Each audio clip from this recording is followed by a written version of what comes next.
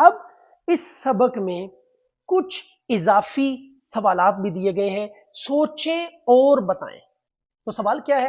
آپ کو علم یا دولت میں سے کیا حاصل کرنے کا شوق ہے اور کیوں؟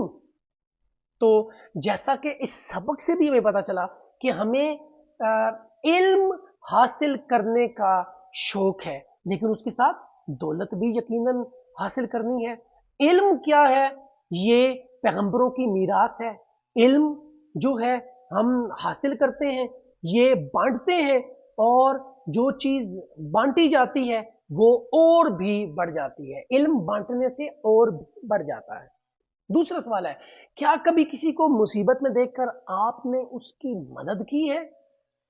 جی ہاں، بہت دفعہ آپ بھی جب کسی کو مصیبت میں دیکھتے ہیں تو اس کی مدد کرتے ہیں، اور کرنی چاہیے۔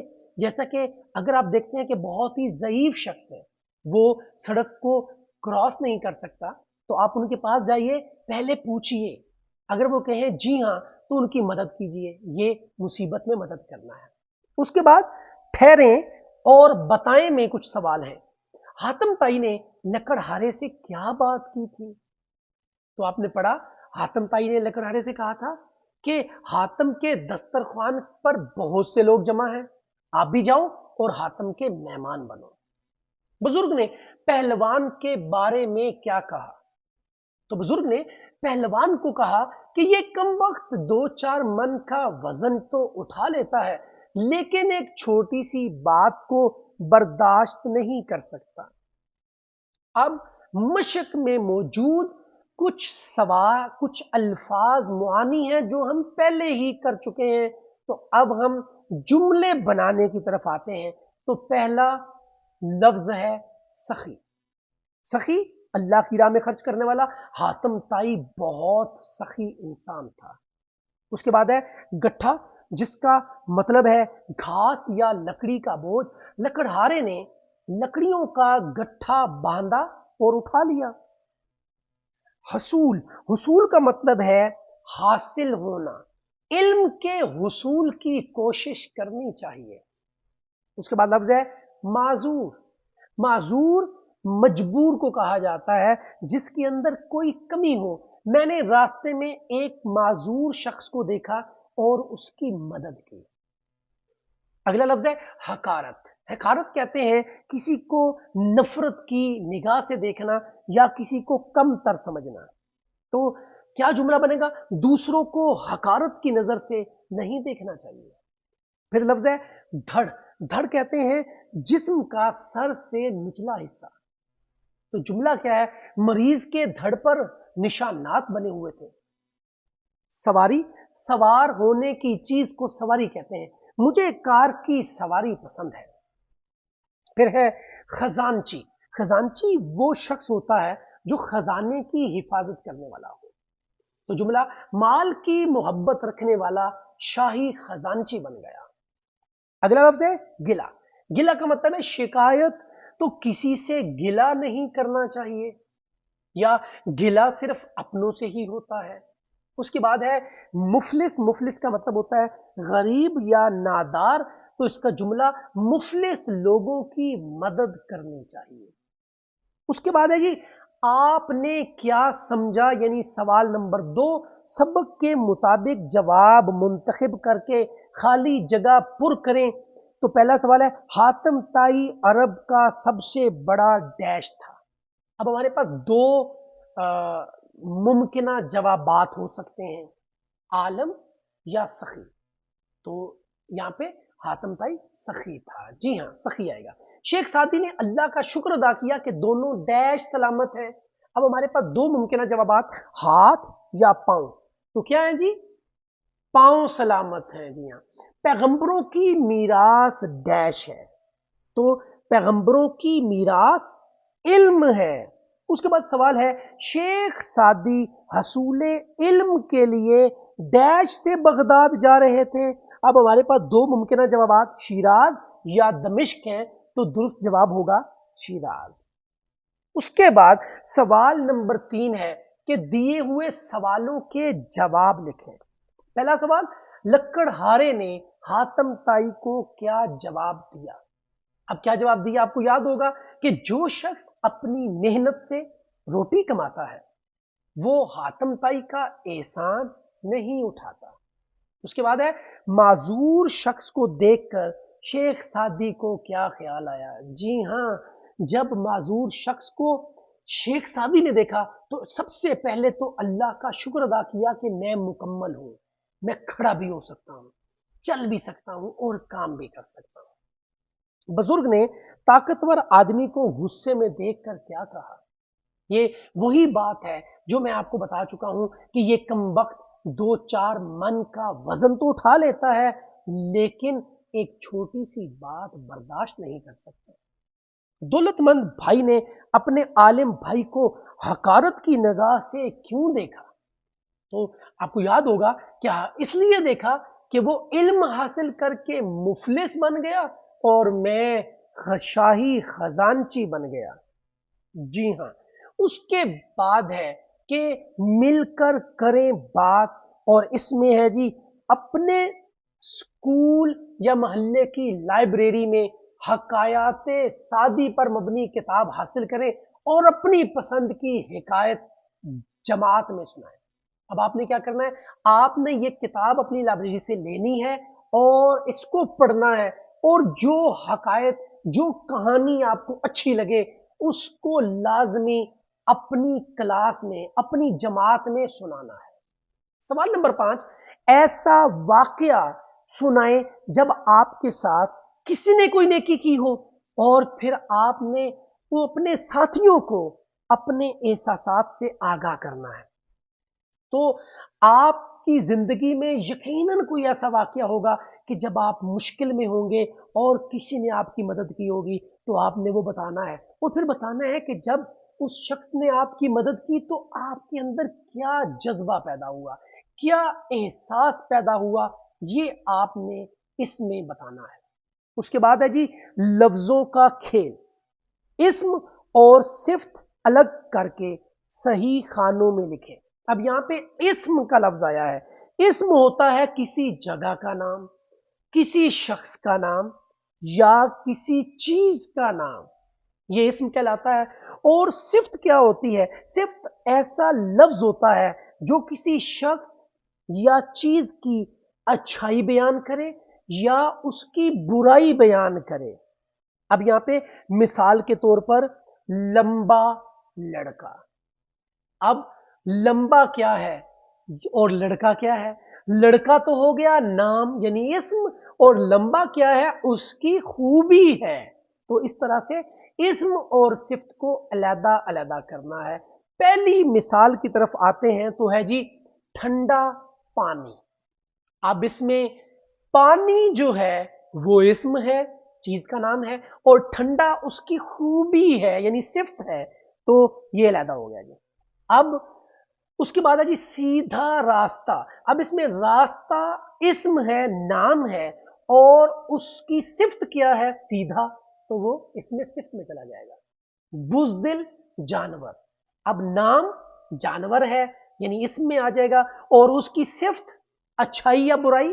بزدل، بالکل ٹھیک ہو گیا جی، یہ اس میں صفت میں آ جائے گا۔ اس کے بعد ہے جی سرخ پھول۔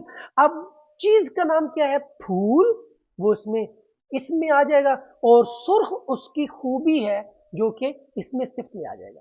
پھر ہوگا بہادر لڑکا۔ اب لڑکا کیا ہے؟ اسم ہے، اور بہادر اس کی خوبی ہے تو وہ اس میں صفت میں آ جائے گی۔ اس کے بعد دیکھیں نیک لڑکی۔ اب لڑکی کیا ہے؟ یہ اسم ہے تو یہ اسم میں لکھیں گے، اور نیک اس کی خوبی ہے تو یہ صفت میں لکھیں گے۔ تو یوں یہ اسم اور صفت کو ہم نے علیحدہ علیحدہ کر دیا۔ اس کے بعد سوال ہے قواعد سیکھیں۔ سوال نمبر 7، دیے ہوئے الفاظ کو اس طرح جملوں میں استعمال کریں کہ ان کی تذکیر و تانیث واضح ہو جائے۔ تذکیر کہتے ہیں مذکر کی ہونا، اور تانیث کہتے ہیں مونس ہونا، ٹھیک ہے؟ جیسے میں آپ کو پہلے ہی بتا چکا ہوں کہ مذکر نر کو کہتے ہیں یعنی لڑکا، اور مونس مادہ کو کہتے ہیں یعنی لڑکی، ٹھیک ہوگا جی؟